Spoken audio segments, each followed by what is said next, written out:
Hello and welcome to the Daily Mill for Saturday the 11th of June 2022. Now in today's Millwall news we have a bit more about that Derby player we were interested in, which I kind of speculated on in the video that I did at the time. So this is from thesun.co.uk, it's from Alan Nixon. So yeah, Nathan Byrne. Let's have a read of this. Wayne Rooney's Derby facing fight to keep hold of Nathan Byrne as Stoke and Millwall join transfer fight for fullback. Hang on, I thought Derby County extended his contracts because there was a clause that they could do that. And he wasn't available. Oh, now we find out. They extended his contract because the clause was in his contract, so they could do that. So it meant that he wouldn't be able to walk away for free, that they could get a transfer fee for him. So that's what that was about. They have no intention of keeping him. And we'll see what happens. So Stoke and Millwall are keen on Derby County right back Nathan Byrne. Both championship clubs want an attacking defender who was named players player for Wayne Rooney's Rams last season. Byrne started 41 out of Derby's 46 league games as the club could not avoid relegation to the third tier. Derby took up an option on the 30-year-old's contract after he played a set amount of games. His contract had originally been due to expire this summer, but both the Stoke and Millwall could offer more cash in wages if they could afford the fee. Byrne joined Derby from Wigan in 2020 and has played 82 times in total for the Rams. The fullback was on the books at Tottenham as a youngster, but never made a first-team appearance for the club. Elsewhere at the club, players have been left extremely concerned after Chris Kirchner's takeover fell through. The American failed to meet the deadline for rescuing Rams with proof of funds needed to be submitted by Friday at 5 PM. Indeed. So here's the thing. They obviously had no intention of keeping this guy. He's probably on a decent wage of wages. They want to get rid of it, but they could extend his contract because the clause was there. So they did that so that they could sell him and get a transfer fee. Well, here's the thing. They could go bust now. The geezer who's supposed to be taking them over, he doesn't have the money or whatever the fuck's going on. Maybe he's just a fantasist or something. I don't know what the hell is going on. They could go bust. They could do a Bury FC. They could just disappear, fall out of the league, gone, vanish. If that happens, every single player who's contracted them, I don't think they had that many actually. We now only have like 5 or 6 contracted players. But all of those players will be free agents and available to leave for free, done and dusted. No sell-on clauses, no anything done. Walk out, join another club, just like that. And that's what could happen. But here's the thing. They need to prove that they have the funds to fulfill the fixtures for the season. How do they get the funds? They accept a club's offer for Nathan Byrne. That will help them get some funds. Unless they get a new owner quickly, but if that doesn't happen, so we could nip in there, make a decent bid. We bid there for Louis Sibley before from them for 450k. I imagine Nathan Byrne's better than that, but let's just offer them the 450k again and say, hey, remember this? This is what we fucking offered you in January for Louis Sibley. This is what we're offering you for Nathan Byrne. Right now. Will that be enough money to last a season in League One? Maybe, maybe not. I don't think so. I mean, the budget of your average primary school is like 2 million a year, so fuck knows what a League One club annual budget would be, even right at the very minimum amount. Got to be at least 4 or 5 million. But yeah, it seems that it's back on. which as I said, I expected that was the case, but they just extended his contract to get a fee. So we might be signing a new right wing back, which, or maybe, I don't know. They say he's a defender. Could he come in and kind of replace Jed Wallace a little bit in terms of going forward? Because this is an attacking defender. Could he and Danny McNamara play in the same team? Is that a possibility? I don't know. I think he is very much a defender. I don't think he's very much of a flair player, but if we've got no one else to play on the right wing, and he is more attacking than Danny McNamara, then you would think McNamara plays there, and he could play right wing. Don't know, but let's have a look and see. It does seem that we are interested in him. So it seems, does he want to come down south and join Millwall? Now, he probably knows some of the people involved. Scott Malone, Gary Rowett, he might know, Mason Bennett. Or does he want to stay local and sign for Stoke, which isn't that far from Derby? So we'll see what happens to him. Now, he's had a bit of a scare at Derby County, wages unpaid, stuff like that. He might want to just go where the money is the highest offer. So we'll wait and see, but it seems to be back on, as we all expected. Moving on now to this. So this happened today, in loving memory of Paul Jiggins. I told you all about that, and you probably all know about that. What happened to him? Sadly passing away earlier this year in March. And they're raising money. So Millwall Football Club, cycling for Jiggo, they did a cycle ride from London to Brighton. Millwall Football Club unfortunately lost one of its own in March 2022, as we said our goodbyes to renowned football journalist Paul Jiggins. As well as a lifelong Lions fan, Jiggo contributed to Millwall's success on countless occasions, shining a light on the brilliant work of the Mill Community Trust, and more recently becoming a host of the club's official podcast, Wall Talk.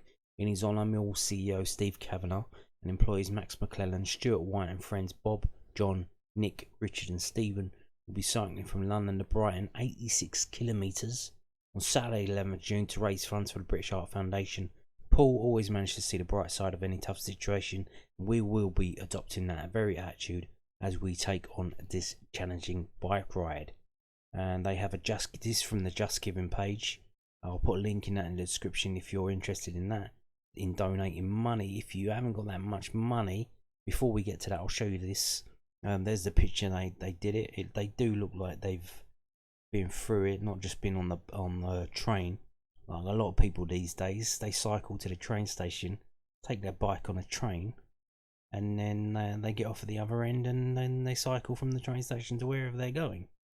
And then they look like a fucking hero. Look at me, I've cycled. Not really, you got the train. You didn't cycle. So, I bet they're not going to cycle back though. I bet they do get the train home. So, there you go. They did it on a very fucking hot day as well. Not the easiest. Oh, it was very windy though as well. So, maybe that might have helped them. But there you go. Hopefully they weren't in formation blocking the road. And, but yeah, they did it. So there you go. And if you haven't got a lot of money, I don't know if you know about the British Heart Foundation. They have shops. What kind of shops? They have furniture shops. I know of mainly. The one on Old Kent Road up by Bricklayers Arms roundabout, and they have one in Brixton as well. I don't know if they have any more anywhere else. But yeah, so if you got some stuff in your house, you're getting rid of it. Some furniture, you don't want it on anymore. You're moving house, you're downgrading. If you're moving in with your bird and you got two of everything, you want to get rid of certain things, they'll come and collect it for free. They'll collect your furniture, other stuff like that, like vases and shit like that, like objet d'art. I've seen statues in the window. I went past one of the shops and I saw like a lion statue, like a stone statue for a garden, and I thought, oh, that's fucking decent. How much is that? It was like 95 quid. I thought, oh, that's a bit much. for an impulse buy, but so I mulled on it a couple of days, went back like 2 or 3 days later, it had gone, sold at 95 quid. So yeah, you can, if you haven't got money but you got some shit laying around your house you want to get rid of, they'll come and collect it for free, and I'll be putting the link to this in the description underneath the video. So even if you're not flush with cash at the moment, like a lot of people aren't, but you have some other stuff to donate, they do it. They can house clearance as well. If you're a builder or that, and you do that kind of thing, and you're like taking out fireplaces, stuff like that, they sell that. Mirrors, things like that. If the people who own the house just don't give a shit and say you'll just chuck in the skip, contact British Art Foundation, get them to come and do a collection and take it away. Here's business donations. If you got some old tat that you can't get rid of, maybe Millwall could do it with their Macron kits. End of line, excess stock, stuff that's not selling. You can donate it, and they'll sell it on and do what they can do, and raise money for their work in terms of Heart Foundation stuff. So there you go. Yeah, Millwall Football Club doing stuff. What do? They research,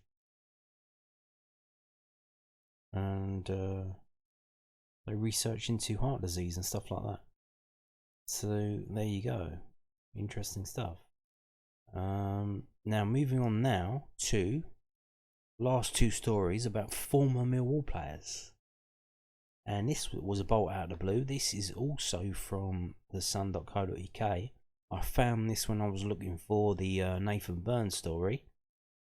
What's happening here? Huddersfield to snap up Jesse Debrah in transfer from Halifax before loaning 22-year-old defender out next season. This is also from Alan Nixon in the Sun. So what's happening here? Do you remember Jesse Debrah? He was at Millwall a couple of years ago, and they let him go from the youth team. Huddersfield will sign Halifax centre-back Jesse Debrah, 22, then loan him out for the season. The Londoner started his career at Millwall before dropping into the National League last year. He failed to ever make a senior appearance for the Lions, but Huddersfield boss Carlos Corberán is set to offer Debrah a return to the Football League. Debrah played 26 times for Halifax last season in all competitions, helping the club to a 4th place finish in the National League. Town were then beaten in the National League playoffs by Chesterfield. Blah blah blah. It's not just Halifax defender Debrah who the Terriers are set to snap up from non-league. Sun Sport exclusive revealed in the week that Huddersfield were in advanced talks to sign Solihull Moors giant Kyle Hudlin. He's a 6'9" striker who is the tallest outfield player in the UK. Is a target for Corberán.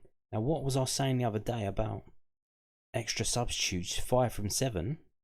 Is it time for Millwall to bring in a target man? Well, Huddersfield think so. They're bringing in a 6'9" striker from the conference, no less.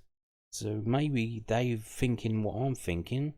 If you've got 5 substitutes from 7 next season, might as well have a beanpole on the bench just to bring on in the last 10 minutes if you need to. So yeah, but Jesse Debrah making his way back into the Football League. Now he's set to be signed by Huddersfield and loaned back out. Who to? To Gillingham? He was there under Harris, wasn't he? But just shows you, to all these players who were released this season, this summer, Sean O'Brien, Jaden Davis, Junior Tenzia, you can get back. Now we've said before, there have been players before, Lyle Taylor. But you look at Lyle Taylor and you think, well, that was like 15 years ago.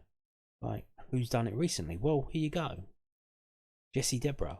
Now the players who released this summer, the ones I've just mentioned, they would have played with Jesse. They probably know him. He's coming back to the Football League. He got let go by Millwall. And what happened to him? Well, I'll tell you. I'll show you from this transfermarket.co.uk website, which is a bit rumpy, but so after he's released by Millwall Football Club, he signed for Dulwich Hamlet who he'd been on loan at from Millwall. He spent 1 season there. Then he went to Halifax Town, which is up in Yorkshire. It's miles away, but it's a better club than Dulwich. It's a bigger club than Dulwich. It's in the conference. It's a former league team. Go where you can go. So he went there, and last season he played. He's 24 appearances, 1 goal, 4 yellow cards. He was in the starting 11 for half of their games. He had half of the minutes. Let's click on this. See if this comes up. Detailed performance data. I haven't clicked on this before. I don't really use this website. So here's his games and what he's did. 90 minutes. He scored against Woking. In his first start, he scored a goal. How is that? You get the big opportunity to play in the big time. He scores a goal against Woking at the start of the season after being on the bench for the first game. For some reason, he wasn't in the squad after the Southend game, but he comes back, and then he's on the bench. He comes back again, not in the squad, on the bench. But then the last couple of months of the season, he's in the first team starting. So there you go. He's made his way back from release by Millwall. So those players who been released this summer, you probably know Jesse. You probably played with Jesse. Contact him. What happened? How did he do it? Figure it out. If he can do it, you can do it too. Why not? Why not? You might not be able to do it in the southeast. You might have to travel across the country. You might have to go abroad, but play where you can play, where you'll get a chance to play, and then make sure you make an impression when you do. And you can crack on and make a career out of being a professional footballer. So there you have it. Jesse Debrah coming back into the Football League with Huddersfield, but going on loan somewhere. We don't know where yet. And talking of former Millwall players on the move, will Jesse Debrah go to Gillingham, and will he be playing with former Millwall player Shaun Williams? This is from bbc.co.uk/ball.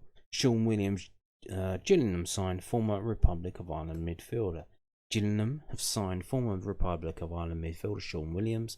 The 35-year-old who won 3 caps for his country in 2018 was a free agent, having left Portsmouth this summer. Williams previously worked with Gill's boss Neil Harris during a 7.5-year spell at Millwall, which came to an end last year. He began his career in England with Milton Keynes Dons in 2011 before moving to Millwall 3 years later, and has played 467 games in that time. Gillingham have not disclosed the length of the Williams deal at the club. And Harris said, "I know the characteristics that Shaun will bring to the dressing room, but also the pitch. He provides a calming influence on and off the pitch. He is a leader in the changing room. He's a very, very intelligent footballer and quality player at the level." So there you go. Shaun Williams joining Neil Harris at Gillingham, and Jesse Debrah is back in Football League. Worked his way back in after being released by Millwall a couple of seasons ago. So there you have it. And on that note, thank you for watching and goodbye.